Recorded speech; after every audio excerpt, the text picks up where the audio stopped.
Hey troops, Roofing Geeks Adventures, woohoo! So, got a figure review today, cause guess what arrived? The McFarlane Toys DC Multiverse Justice Buster from the Batman Endgame story arc. There's a reason they call it a mega figure. So let's get into a perspective here. Okay, here's Carapax from Blue Beetle. Okay, and my obsession, the Fulcum Abominus figure. See, I mean, decent size, right. This is in the box.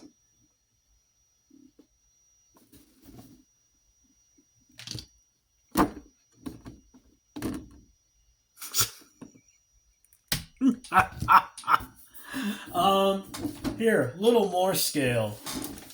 This is not the Samurai Gigazord from Power Rangers Samurai, but I mean, look at this. See? All right. The box. Let's see. Here we go. Here's the bookend, the spine with Batman Endgame, and of course, let me give you a better view of the front. The Justice Buster. More stuff, and of course the obligatory. The full on look. Love this shot. Figure of course comes with the obligatory stand, but considering how wide the feet are, you don't really need the stand. And the obligatory card. But let's get this out of the box.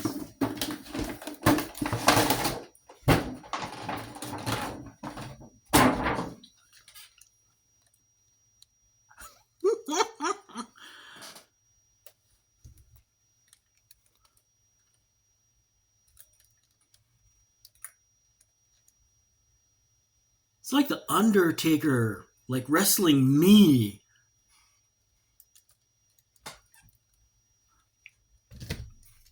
Oh, and here we go. It's huge. Now the story arc this is from, how did the details go? The Joker being the Joker did stuff, yada yada yada, and was able to get control of the Justice League. Now, for old school folks like me, remember the story arc Tower of Babel when Grant Morrison was writing Justice League, and Batman being Batman always had these contingencies to take care of things in case the Justice League went wacko. Batman, real smart. Unfortunately, he made a slip up that the files he stored the stuff on. Anyway, Ra's al Ghul, of course, of all people, was the one to, hey, can we get our hands on this stuff? Why? Because Ra's al Ghul is going, brother, plans for everything. So, of course, in the Tower of Babel storyline, and I came up with this idea, stop the Justice League, and of course, the Justice League, everything ended up working out.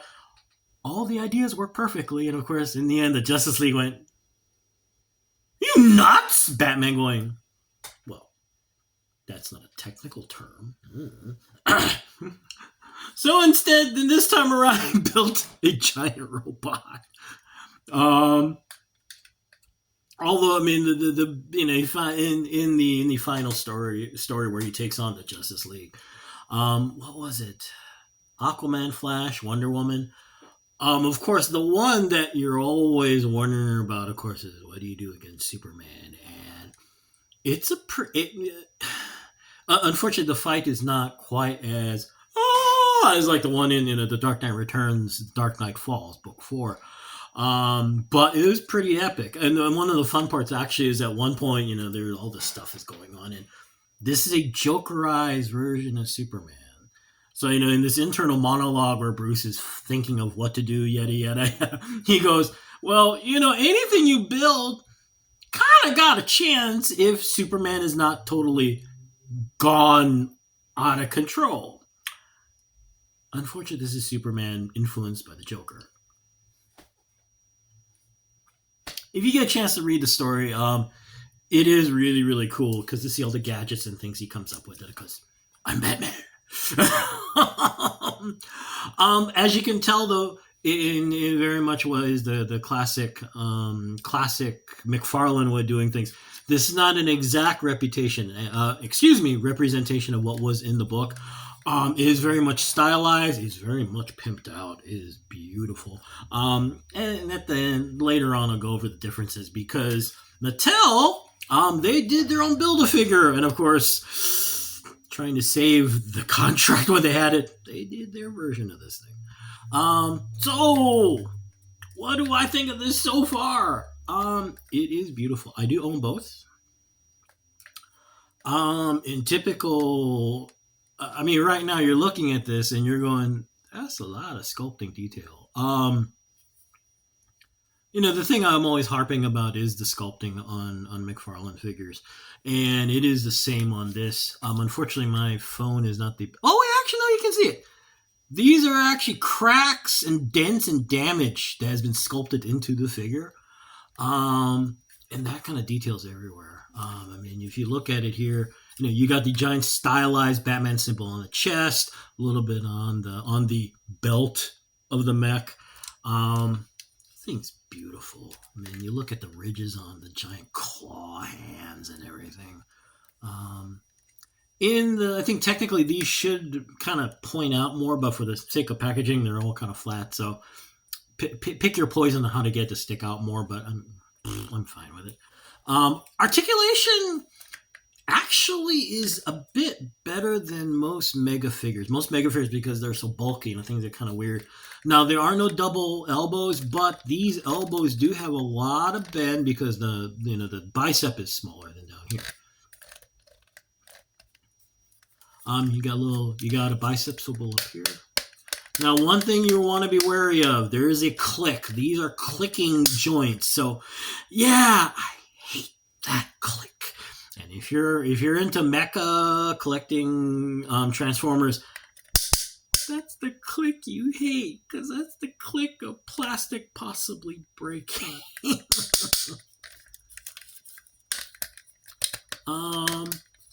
Interesting way of doing double bending knees here. Remember Igor in Iron Man 3? The big bulky blue thing that ended up, lifted up the giant crate thing at the fight at the wharf. This reminds me of that, in that you got this. It's almost like it's designed to see how it kind of collapses a little bit. It does it on both sides. Sort of, kind of. And you got this weird thing too happening back here. So all kind of, so what's happening, see, is that it's almost like, see, it compresses. So, you've got a bulky mech, but it's shorter.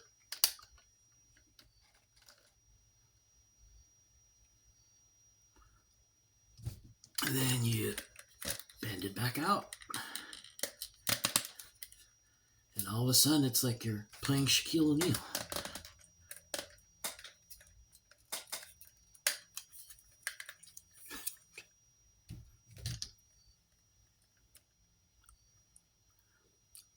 Now, this is, you hear that? It's hollow plastic. So it doesn't have the same heft as actually, say, a Carapax, but it is still a solid piece of work. And yes, you're looking at it going, the paint. Actually, ironically enough, this is the paint, as you saw from the back of the box, from the box art. Paint is representative of what's in the source material. Unfortunately, as massive as these hands are, there is no articulation. It would have been nice, actually, considering how big they are, to have them open and close. It would have been really, really cool. I would imagine, though, for the sake of cutting costs and manufacturing and yada, yada, yada, no. And besides, honestly, there's so much other stuff going on. I mean, you really need it. Compared to the Mattel Build-A-Figure, this is bigger. It's got a lot more detail, yada, yada, yada. In some ways, the Mattel figure actually is more close because it has less detail on it. And actually, if you saw on the... Get the box back up here. You see the spiky things on the shoulders? Yeah, they're not on this. They are on the Mattel Build-A-Figure. And now you're going, so what do you think? This is a beautiful piece of work. Yes, I gush about this continuously, but it is beautifully done. Lots of articulation. Yes, the paint apps are always going to be an issue. Get Gundam pen. Get some Gundam paint pens if you want more detail. It's beautiful. Now the thing is, now compared to the Build-A-Figure, they're different figures as far as level of detail, yada yada yada. But overall, both are very well done. But the one, actually, honestly, the biggest thing is that this is a mega figure. You already got it. You don't have to buy 80 million of these to build one. Retail is like plus or minus is about $40. The Build-A-Figure, even on the secondary market, even after all this time, still about 50 plus. So kind of a bargain. So in the end, I'm glad I have both. I mean, in my head canon right now, it's doing, well, we've got Justice Buster version 1 and Justice Buster 2, and, Damien and Tim probably arm wrestling to see who's going to pilot what and blah, blah, blah. Why the two versions? Because I'm Batman and I got a really good tax break this year, so I thought I'd make another Justice Buster. To which the rest of Justice League going, never mind. Do you necessarily need both of them? That's your fiscal call. Both figures have a lot of things going for them.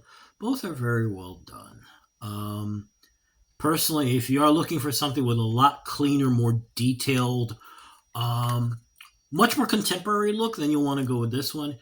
The older figure, it is more representative of the original source material. And actually, it's still a good size. I'll put the link of my original review in the description below. Hopefully I'll remember to do that.